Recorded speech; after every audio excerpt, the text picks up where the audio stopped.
Hello guys, welcome back to my channel. And well, I haven't posted in a while, to say the least.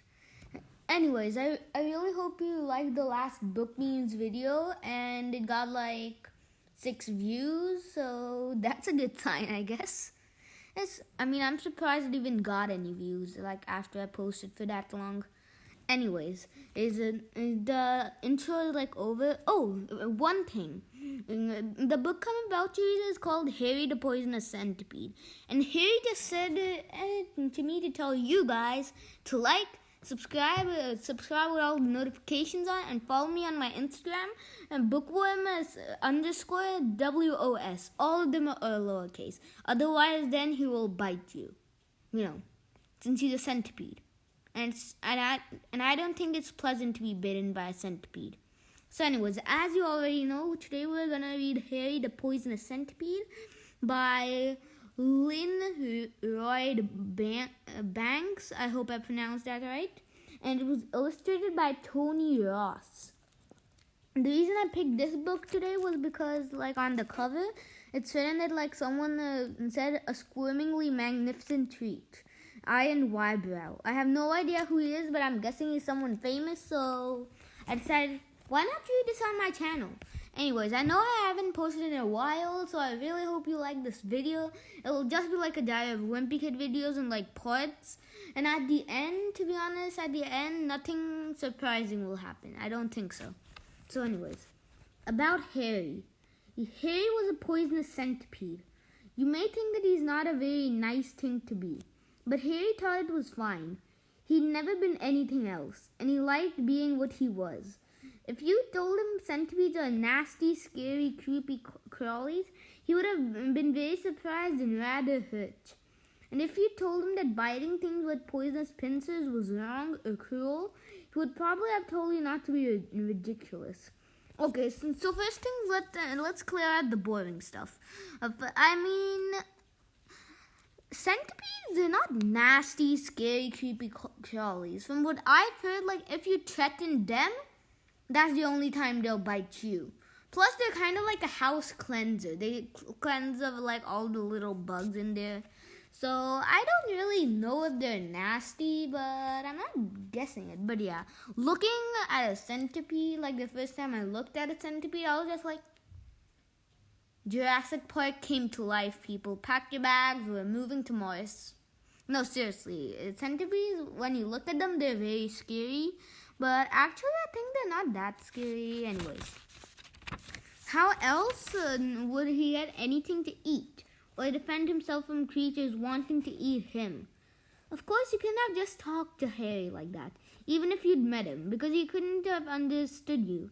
Harry could only speak to other centipedes in centipedish. In fact, his real name wasn't Harry at all. Okay, I'm confused. What was his real name then? It was, as nearly as I can write it,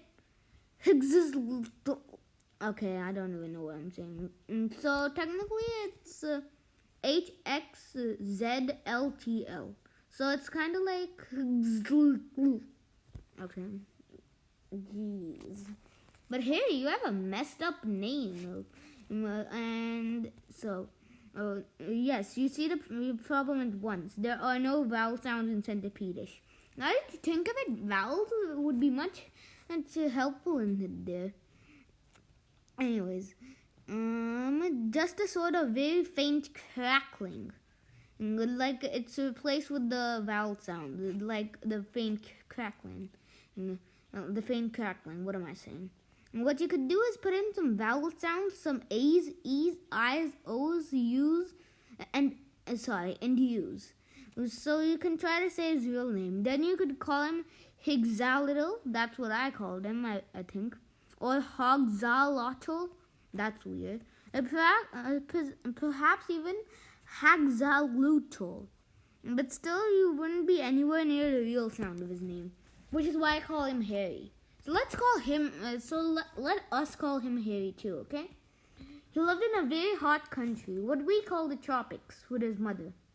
And now, please don't start asking me what her name was. Oh no, please. Oh, all right. Here it goes. It was what? Okay, after that it's written Big Will Bob Chuck, Bok Volley Bub Chuck, Bok Volo Bib Chalk. I don't know. Why bother? We'll never get it right. Let's call her Belinda. Belinda was also, of course, a poisonous centipede. A very large one. A good 8 inches long, or 20 centimeters, if you want to be metric about it. Yes, thank you. I do want to be metric about it. Just imagine 8 inches of tiny, black, swift-moving centipede. A 20 centipede. Yeah, that makes sense, you know. Her body was something like caterpillars. Well, I'm not sure. No, caterpillars, they're like kind of like round. Centipedes are like flat. So it can't be like caterpillar. So her body was something like caterpillars in segments, but covered with hard, shiny, dark stuff. A sort of suit of armor, which is called a cuticle. I don't know what you call it. And plus, I mean, that does sound kind of cool, like a centipede in a suit of armor. Like, imagine if, like, back in medieval times, like in 500 or something like that, like, they made centipedes their soldier. But they could cut down on savings. Centipedes already had their own suit of armor. Now, if you know a bit about of Latin, you know that centipede means 100 feet. To be honest, that's right. I mean, I know just a little bit of Latin, and this is the only thing I know. That centipede means 100 feet. Some kinds of centipede do not have many, but Harry's kind didn't. Just so that you know, I wasn't explaining all of this to you. The book was, so anyway. Either Harry and his mother had 21 segments with one pair of legs to each segment, and which made 42 legs each. Yeah, that was so complicated to figure out. Thank you for teaching me 21 times 2. Thank you for that. Ride Banks. Thank you for teaching me how to do my multiplication. Anyways, quite a lot to keep track of when you think about it. But neither Belinda nor Harry ever did think about it. Anyone would think how difficult. Harry would have said impossible it is to move on about 2 legs. They just did it. And did it when they had to, very, very fast indeed. Harry actually didn't know just how fast he could run until the dreadful time when, despite his mother's sternest warning, he went up the up pipe, which is a story I'm going to tell you. When I get around to it, there's some other stories I have to tell first. Chapter 2. Belinda tells a scary story. Harry, as I told you, lived in a hot country, but he didn't know that for a long time because he didn't live on the surface of the earth where the sun shone a lot. He lived in the massive, dark, cool tunnels under the ground. That actually sounds kind of comfortable. Like, I don't know if you've ever, touched soil before. Neither have I, but, it just sounds like kind of good, like coolness and all that. So anyways, he slept all day. He slept all through the day, but at night he would wake up and run across all these lovely earthy tunnels, looking for things to eat.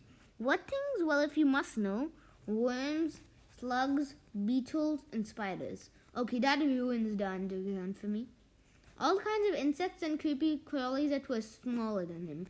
He would chase after them, bite them, and when the poison from his poisonous claws had paralyzed them, crunch them up. Well, crunch them if they were crunchy, like beetles, or munch them if they were munchy, like worms. To be honest, I don't even know what, munchy means. I think it's just, another word for, crunchy or something like that. So, but I have one question. You know, this spider kind called black widows?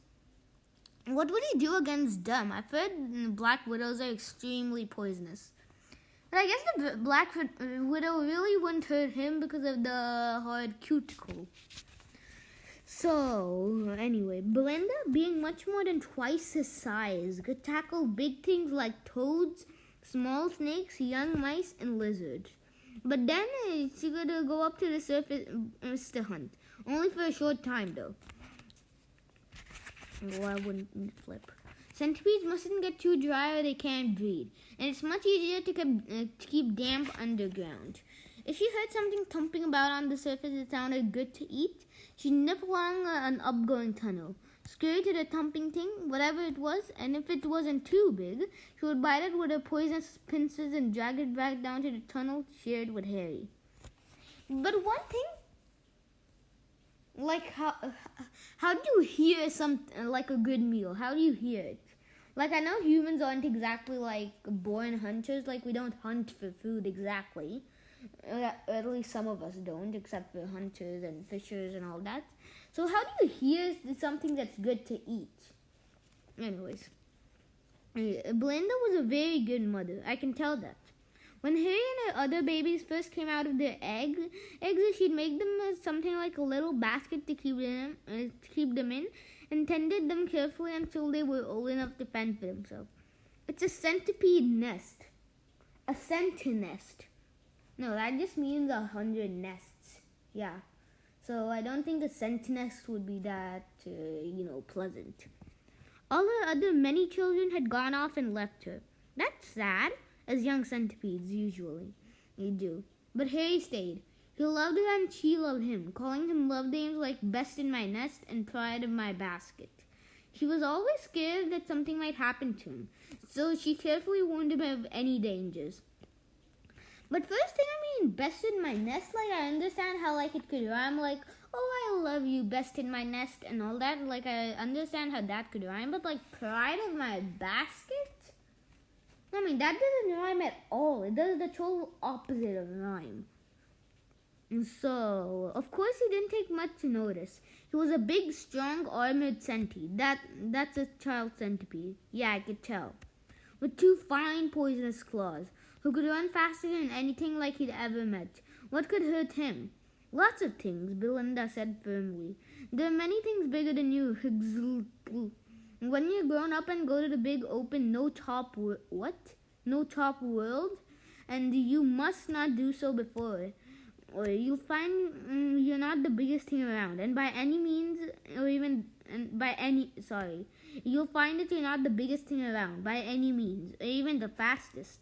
And she told him about flying things that swooped down and grabbed you, and great legless belly crawlers, bigger than the tunnels the centipedes lived in, and enormous hairy things with huge sharp teeth and hot breath that could run even faster than the fastest centipede. But most awful of the things all Belinda told him, the biggest and the most terrifyingly dangerous, were humans. Of course, she pronounced it hms. Yeah, because vowels don't exist in, centipede-ish. And so, okay, first thing is first. She told him about flying things that swooped down and grabbed you. I think by that she means like birds. Yeah, birds. Why do I think definitely it's birds, and great legless belly crawlers, bigger than the tunnels that centipedes lived in. That's obviously a snake. At first, when I read the book, actually I read it before, but not till the end. I only read it till page 20.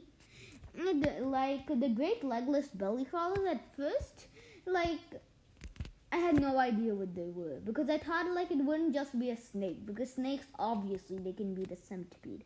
But then I thought, yeah, it's snake definitely. And the enormous hairy things with huge sharp feet and hot breath that could run even faster than the fastest centipede. I think it's a wild cat. A wild cat or a dog? Yeah, a dog, I'm guessing. A dog or a wild cat or a cat. Any hairy animal. And humans, guess what it is. And if you did, I'm not saying you're not smart, you could just be stuck on the pronunciation, but this is kind of obvious. It's obviously humans. And plus, other things could also endanger a centipede, but humans. What kind of animal relates to a human? Of course it's a human. So I've nearly been killed by a human, and his mother told him in a hushed tone, twice. Mama! I think Harry told that. Oh yes, once when I couldn't find food in the tunnels, I had to go up in the bright time. All that bright light muddled me, and I got too far from the tunnel entrance. I was running back to it when a black shadow fell on me. Well, you don't know about shadows because you've never been out when the big yellow ball is shining, the sun. But it's a dark thing that falls on you. And when you feel that shadow, you have to run like mad. At least if you're a centipede. Why? Is it heavy?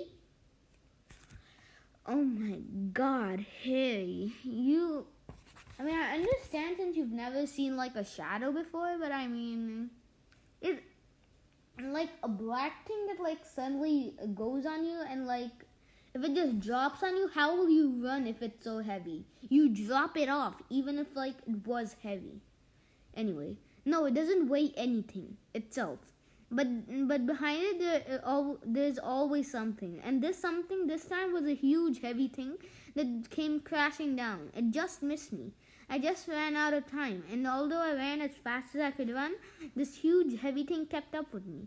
And it came crashing down again and again. Harry shuddered. What happened, Mama? I dodged. I zigzagged. I ran as never before.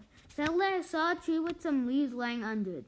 And I raced for it and dived under the nearest leaf. But I didn't stop there, and just as well. As I ran under the leaves hunting for a hole, the crashing thing came down just in front of me. I had to turn and run back into the open, and then I ran in every direction. Thank goodness I found a hole and rushed down it just as the thing came smashing down again. And oh, you can't think how you nearly lost your mama that time. And that was a human that was chasing you? How do you know? Because when I got my breath back and got nice and damp again, as well as nearly getting squashed, I nearly dried out. I peeped out of the hole and saw it walking away. I realized then that the crashing thing was its foot, and it only had two, but they were enormous. Imagine if like centipedes like beetles or something like that, it came to life size. You know, once like I saw like my friend once he showed me a picture of like something weird on Google Maps. Technically, there was like a woman with a tarantula on leash. Like, you know what a tarantula is? And I'm not talking any normal tarantula. That thing was like as big as my couch, I'm guessing. And apparently there was an octopus in the sky, and there were also dinosaurs.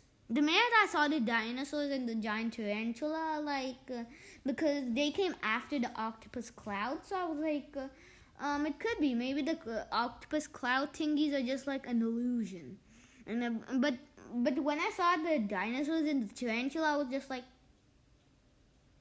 this is the biggest Photoshop I have ever seen. Who would believe this?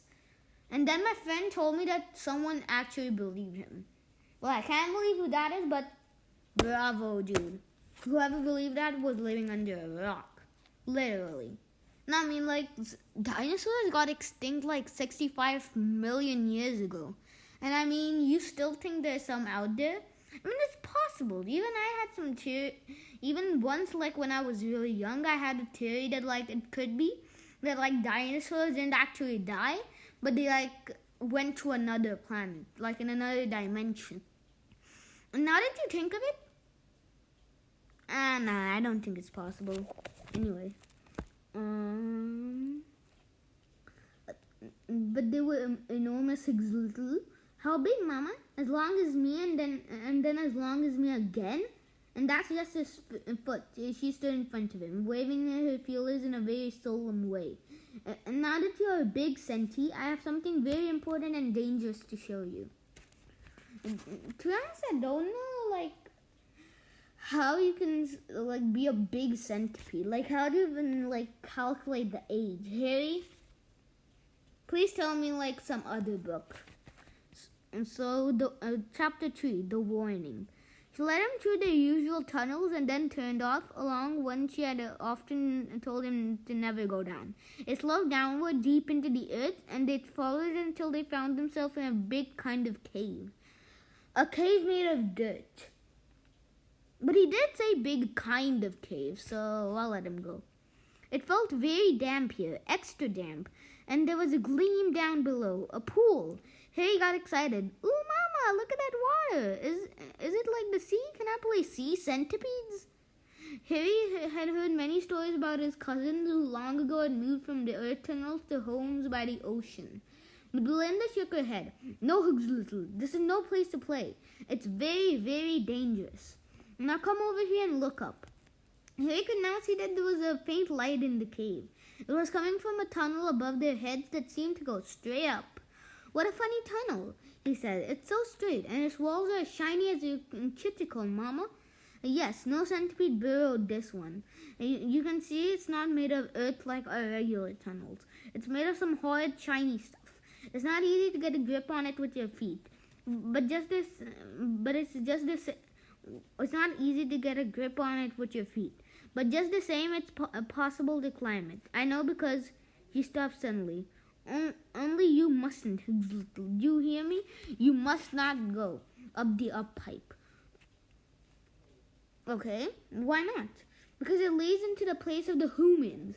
She said that in the same hushed voice that she has used before. The one that made Harry's cuticle go cold. How do you know, Mama? I would rather not say. Have you been up the up pipe? Was it the second time you just escaped from a human? Belinda turned her head away. A long shudder ran down her back. Yes, when I was young and I knew nothing of danger. I had no Mama to guide me, but you have pride in my basket, so listen. Never, ever, ever go up the up pipe. Because if you do, you may never come down again. The pool. Harry wasn't stupid. His mother had really frightened him about the humans. He didn't even want to explore their up pipe. But the pool underneath it was something else. Every young centipede learns about its cousins, the marine centipedes. And young ones always play at being able to swim in the sea and hide in the rocky crevices between the high and low tide lines and live in empty barnacle shells or sea worm tubes. Harry can swim, but he loved water. There wasn't much rain in the country where he lived, but just occasionally there would be a storm, and rainwater would flow into the tunnels and make puddles. They weren't very deep, and the water soon steeped away. But while they lasted, Harry would paddle in them and pretend to be a marine centipede. He was pretty sure he would be able to swim if he ever found a puddle deep enough to try. And now he knew about the pool under the up pipe. He kept thinking about it. He could pretend it was a sea and that he was a fearless marine centipede. Why shouldn't they learn to swim if they could? It would be such a fun to take his mother to the pool one day and pretend to fall into the water to give her a fright, and then show her how he could swim. So one day, or rather one night, he scurried off into the forbidden tunnel that led to the pool up the up pipe. He ran down the earthy slope to the edge of the water. It was dark and scummy. Not nice clean water like the rain made. It didn't smell nice either.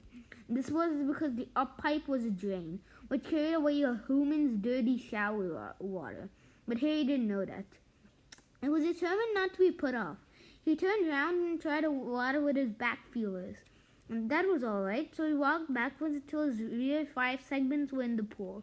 6, 7, 8, 9. Now he was nearly halfway in, and his tail parts began to float to the top. He couldn't hold them down. Was he swimming? He wiggled his rear 9 pairs of legs, then his body moved about. That was swimming, surely. He backed a little further and a little further. Whoops! With only a third of his body length still on shore, he began to lose his grip on the earth with his front legs. He clawed frantically with his first 7 pair of legs, digging the tiny claws on their tips into the soft, wet earth. But there was too much of him already floating in the scummy water. Something seemed to be pulling at him, dragging him away from the safe ground. Mama, help! But Belinda was far away and couldn't catch his signals. Harry clutched and tugged and sent out signals of distress, but nobody came. And the water kept pouring until first one, then another, and finally all 7 segments left the shore. Harry found himself struggling in the deep, dark, bad-smelling water. Harry, I have some bad news for you. Not only is it your nose's last day, but it's also your last day.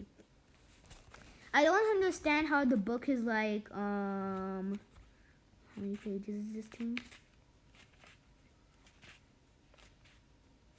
Yeah, I don't understand how this book is like 158 pages, and Harry's already dying in page 28.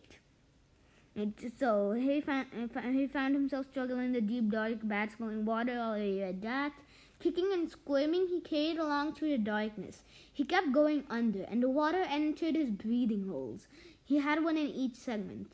He would blow it out and pop to the surface again, but he knew he couldn't go on doing this for long. He was choking all along his length. It was terrible. He was going to drown. He sank beneath the surface once again. I'm dead, was his last conscious thought. Oh, Mama. Harry upside down. He woke up slowly and felt awful, truly awful. The world was all wrong somehow. Harry's eyes weren't good anyway, and now they were just useless. They seemed to be staring straight into the earth. Something hard was pressing on the back of his head. His legs weren't touching anything. He kicked them about, trying to run, but it was no use. He thrust out its poison claws, which was always his reaction to danger. They closed on emptiness. Where was he? How was he? He slowly realized how he was. He was upside down, a position he'd never been in before. That was why it felt so funny.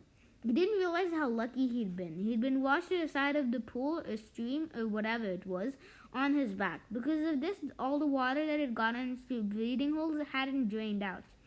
Of course, he still couldn't breathe very well because some of the holes were now blocked by the ground. He struggled to right himself, rocking this way and that, wriggling and twisting. With a final jerk, he managed to get his front half around the right way.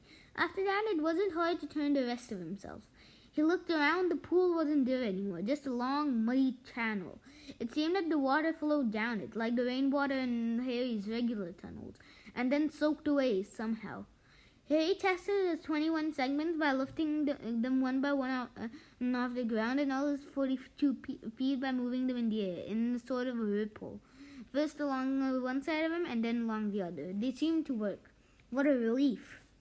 He tried to run. He found he could. He did. He ran as fast as he could run in the direction of home. He knew by instinct which direction to run in. As he ran, he tried to think. Should he tell his mother what had happened to him? Probably better not.